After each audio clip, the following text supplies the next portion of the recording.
A imprensa tem que ter liberdade plena de ação.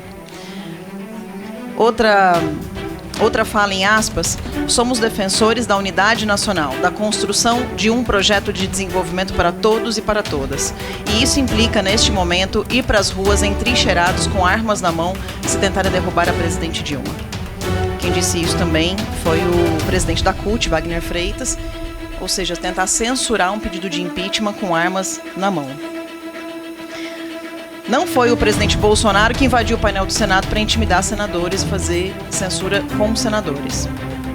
Não foi também quem quebrou o sigilo bancário de um trabalhador pobre denunciado por falcatruas, foi Antônio Palocci. Também não foi o Bolsonaro que pediu em alto bom som a demissão de funcionários de bancos em exercício em plena democracia em análise de mercado. Foi o Lula no caso do Santander e a moça foi demitida. Também não foi o Bolsonaro que pediu veladamente para que Miriam Leitão fosse descartada por ser uma ignorante. Não foi o Bolsonaro que falou das mulheres de grelo duro. E nem foi ele que sugeriu que Boris Casoy evitasse de falar com foto de São Paulo que nem existia. Foi o Lula. Aliás, ele podia até pedir uma música no Fantástico, porque tem várias coisas dele aqui falando em censura. Bolsonaro, no dia 5 de maio, colocou no Twitter, eu quero reforçar aqui: em meu governo, a chama da democracia será mantida sem qualquer regulamentação da mídia. E aí inclui, inclusive, as mídias sociais. Quem achar o contrário, recomendo o estágio na Coreia do Norte ou em Cuba. E aí eu gostaria de perguntar para as pessoas que foram convidadas o seguinte. Teve uma pessoa que falou: todo silenciamento é um ato de censura. Eu não lembro quem foi, se eu não me engano foi o Alan. Foi alguém que sentou aqui. Todo silenciamento é um ato de censura. Tentaram silenciar o Bolsonaro com uma facada.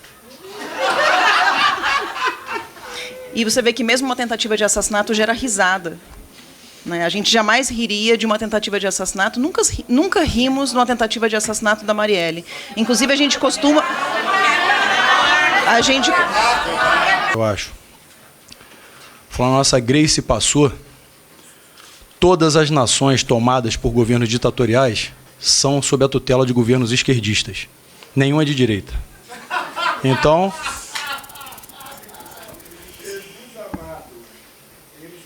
Há forças governamentais nesse país. Obrigada. Presidente. Nós vamos só um encerrar segundo. aqui. Eu queria propor que começou a ordem do dia, se a gente pudesse pelo menos falar aqui rapidamente. Sim, nós vamos dar sequência agora eu na ordem dos requerentes. Eu sei que os requerentes têm, só que aí, para a gente poder... Vou finalizar aqui. Grace, muito obrigada. E não existe amor à força, né? Tudo que se pretenda... deixará estragos, feridas históricas muito profundas e terá muito cruel no sistema que já é tão pendente. Fui eu não. Obrigado. Imagina. Obrigada, deputada Edmilson. Agora passo a palavra à deputada Carla Zambelli, que vai falar por 10 minutos, por seus 3 minutos de inscrição e mais 7 como líder.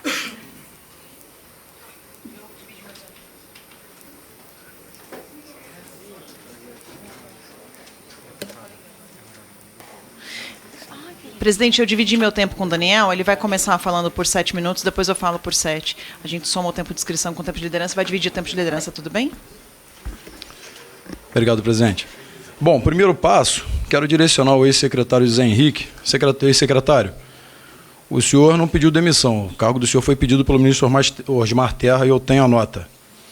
Segundo, eu quero dirigir ao Maurício Tizumba.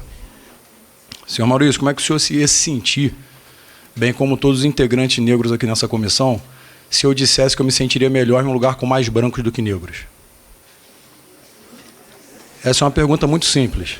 Como o senhor se manifestou que o lugar está empretecendo, palavras suas, que se o senhor se sente melhor, como é que eu me sentiria num lugar de brancos, né? É um ato repudiável, eu acho. Falando a nossa Grace passou, todas as nações tomadas por governos ditatoriais são sob a tutela de governos esquerdistas. Nenhum é de direita. Então...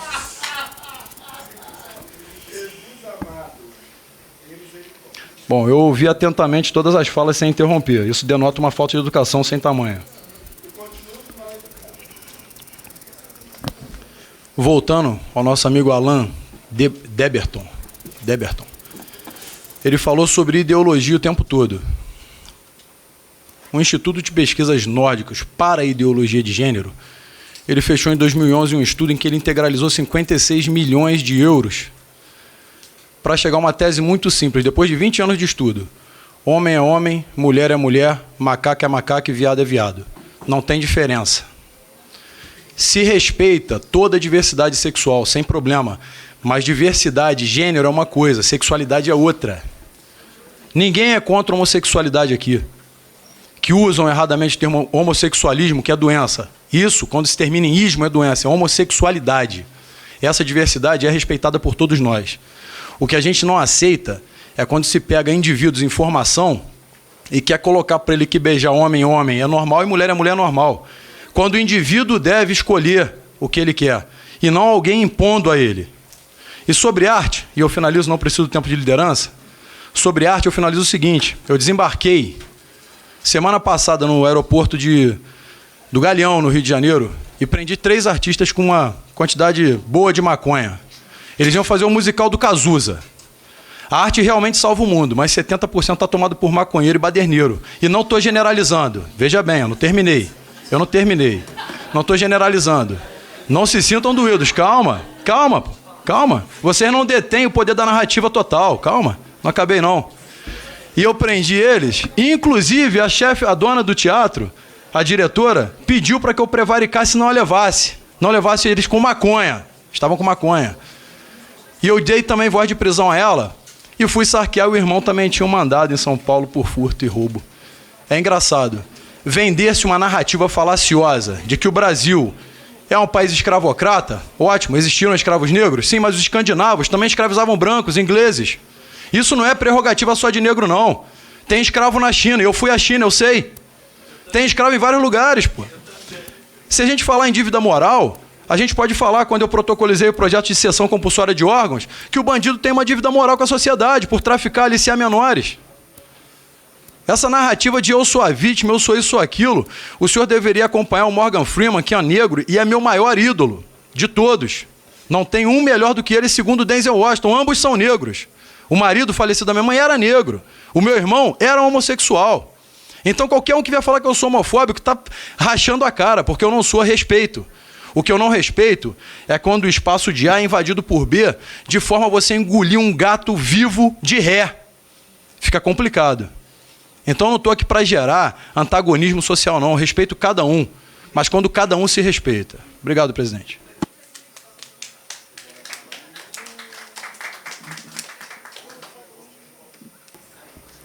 Obrigada pela cessão da palavra, presidente. Eu queria citar, a gente está falando sobre censura, entre aspas, eles têm que saber que têm que trabalhar muito para não deixar que eu volte a ser candidato. Se eu for candidato, vou ganhar e fazer a regulação dos órgãos de imprensa. Lula disse isso ao lado da Dilma Rousseff no dia 11 de agosto de 2017. Saiu no Estadão também várias falas. Aí tem várias falas aqui do Lula, da Dilma, do próprio Haddad. No plano de governo do Haddad, fala, inclusive, que ele ia regular a imprensa. Regulação da imprensa é censura. A imprensa tem que ter liberdade plena de ação. Outra fala, em aspas, somos defensores da unidade nacional, da construção de um projeto de desenvolvimento para todos e para todas. E isso implica, neste momento, ir para as ruas entrincheirados, com armas na mão, se tentarem derrubar a presidente Dilma. Quem disse isso também foi o presidente da CUT, Wagner Freitas, ou seja, tentar censurar um pedido de impeachment com armas na mão. Não foi o presidente Bolsonaro que invadiu o painel do Senado para intimidar senadores e fazer censura com senadores. Não foi também quem quebrou o sigilo bancário de um trabalhador pobre denunciado por falcatruas, foi Antônio Palocci. Também não foi o Bolsonaro que pediu em alto bom som a demissão de funcionários de bancos em exercício em plena democracia em análise de mercado. Foi o Lula no caso do Santander e a moça foi demitida. Também não foi o Bolsonaro que pediu veladamente para que Miriam Leitão fosse descartada por ser uma ignorante. Não foi o Bolsonaro que falou das mulheres de grelo duro. E nem foi ele que sugeriu que Boris Casoy evitasse de falar com foto de São Paulo que nem existia. Foi o Lula. Aliás, ele podia até pedir uma música no Fantástico, porque tem várias coisas dele aqui falando em censura. Bolsonaro, no dia 5 de maio, colocou no Twitter, eu quero reforçar aqui, em meu governo, a chama da democracia será mantida sem qualquer regulamentação da mídia. E aí inclui, inclusive, as mídias sociais. Quem achar o contrário, recomendo o estágio na Coreia do Norte ou em Cuba. E aí eu gostaria de perguntar para as pessoas que foram convidadas o seguinte. Teve uma pessoa que falou, todo silenciamento é um ato de censura. Eu não lembro quem foi, se eu não me engano foi o Alan, foi alguém que sentou aqui. Todo silenciamento é um ato de censura. Tentaram silenciar o Bolsonaro com uma facada. E você vê que mesmo uma tentativa de assassinato gera risada. Né? A gente jamais riria de uma tentativa de assassinato, nunca rimos numa tentativa de assassinato da Marielle. Inclusive, a gente costuma...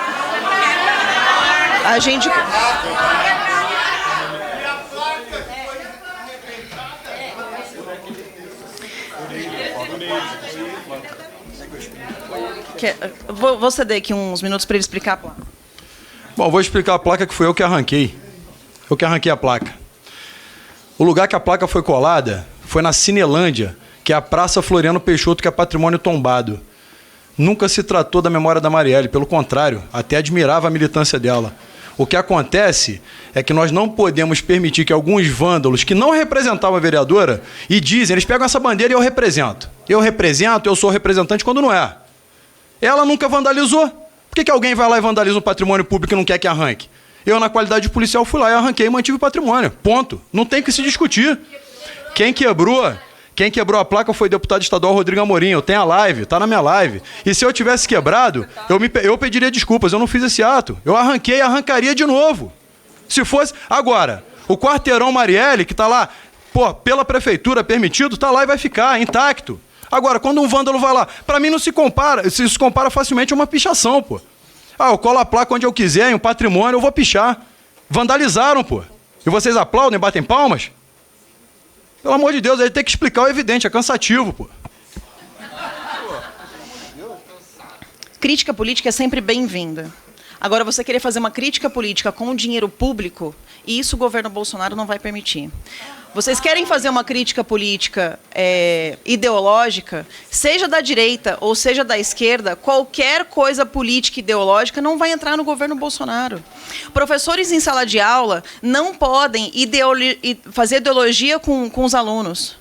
Eu não quero um professor com o meu filho ensinando que Bolsonaro está certo ou que Bolsonaro está errado, que Lula está certo ou que Lula está errado. Eu quero o professor ensinando meu filho geografia, matemática, português, ciências. É para isso que servem os professores.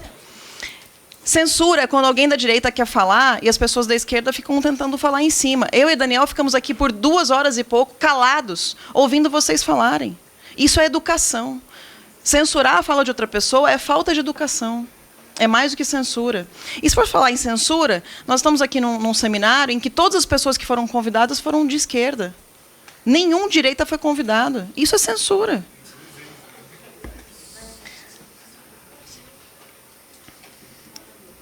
Posicionamento do PT, PCdoB, PSOL a respeito do regime militar de Maduro é de apoio.